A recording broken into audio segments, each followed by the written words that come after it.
नमस्कार दोस्तों, आज हम श्रावण मास महात्म का 22वां अध्याय पढ़ेंगे।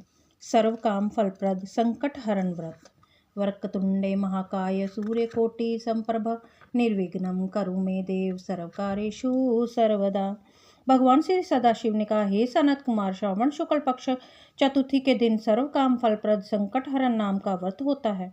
श्री सनत कुमार ने कहा, हे देव, किस विधि से व्रत तथा पूजा करनी चाहिए और किस प्रकार उद्यापन करना चाहिए, ये सब आप मुझे विस्तार पूर्वक बतलाइए। भगवान सदाशिव बोले, चतुर्थी के दिन प्रातः काल उठकर दातुन आदि करके पुण्यदाता शुभ संकट हरण व्रत का संकल्प करना चाहिए। हे देवेश, मैं चंद्रोदय तक निराहार रह आपकी पूजा करके भोजन करूंगा।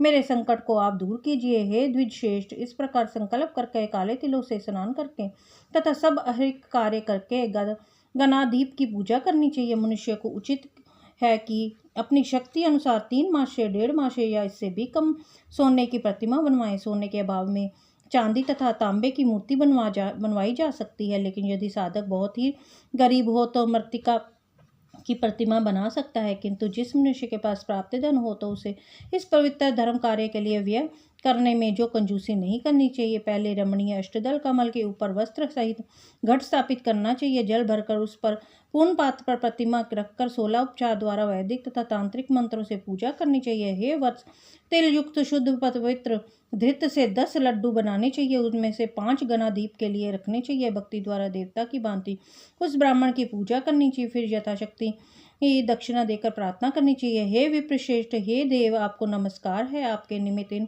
5 लड्डुओं को फलों तथा दक्षिणा सहित दे रहा हूँ। हे द्विज श्रेष्ठ, आप इन्हें ग्रहण करें, आपत्ति से मेरा उद्धार करें।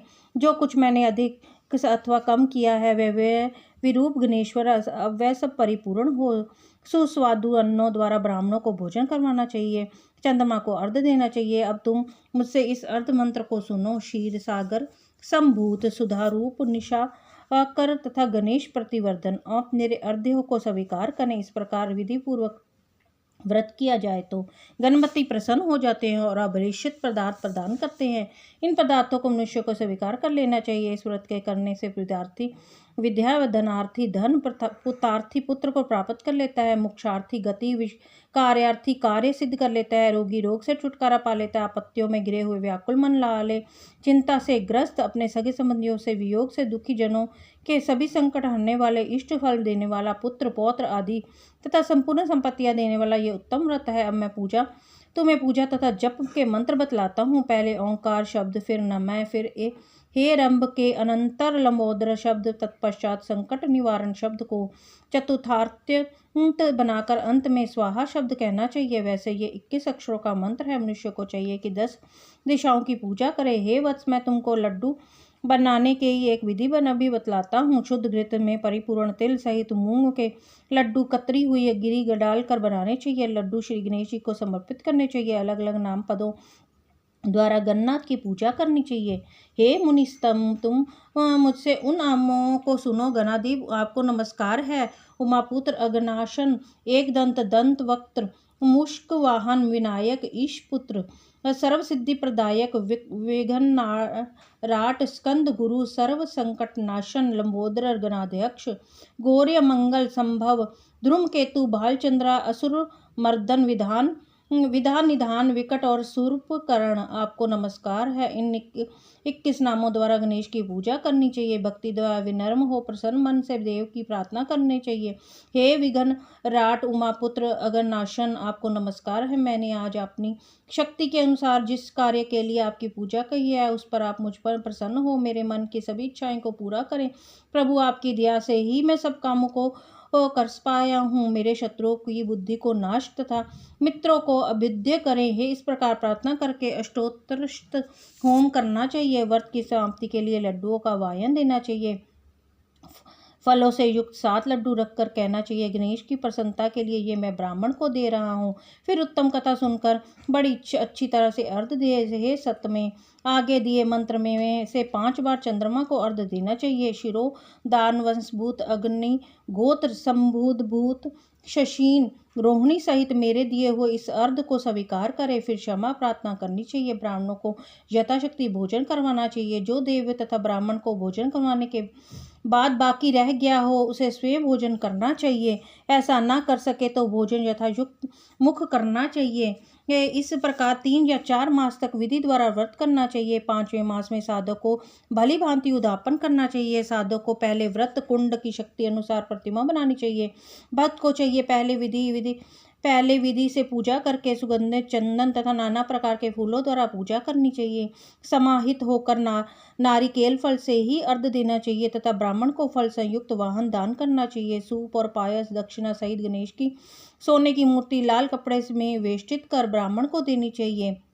व्रत समाप्ति के लिए 5 सेर तिल देना चाहिए और क्षमा प्रार्थना करने के कहना चाहिए, गणेश इससे प्रसन्न हो।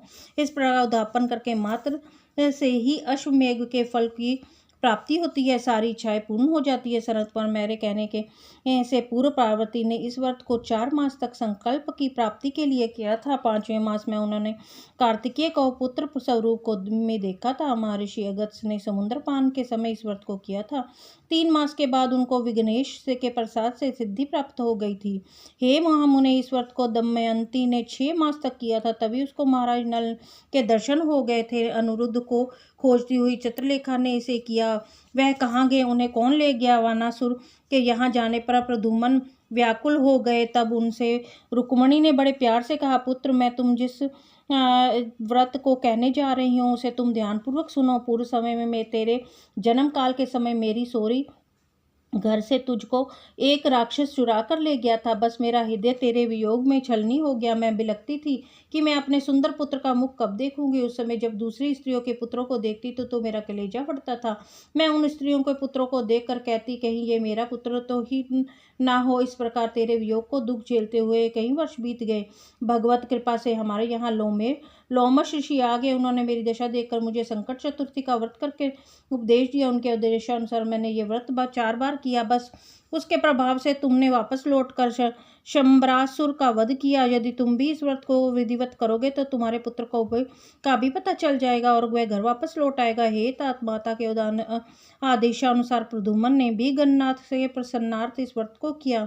उसी समय नारद जी ने आकर उनको बताया कि अनिरुद्ध वानासुरपुरी में है। उसी समय प्रद्युम्न बानासुर की नगरी में गए और बानासुर को सैन्य सहित जीतकर अपने पुत्र को पुत्रवधु सहित ले आए। प्राचीन काल में दूसरे देवताओं ने भी विघ्नेश के प्रत्यर्थ इस व्रत को किया था। उस लोक में इस व्रत के समान सिद्धि देने वाला और कोई व्रत नहीं है। ना ही इस व्रत का मुकाबला कोई तप या तीर्थ ही कर सकता है। अधिक कहने में क्या लाभ है। कार्य की सिद्धि के लिए दूसरा कोई भी व्रत नहीं है। इस व्रत का उपदेश नास्तिक, अभक्त और शठ को नहीं देना चाहिए। पुत्र, शिष्य और श्रद्धा युक्त साधु को तुम इसका उपदेश दे सकते हो। हे महामुने, तुम धर्मिष्ठ, विघ्ननादन तथा मेरे प्यारे हो, इसलिए मैंने तुमको इस व्रत का उपदेश दिया है।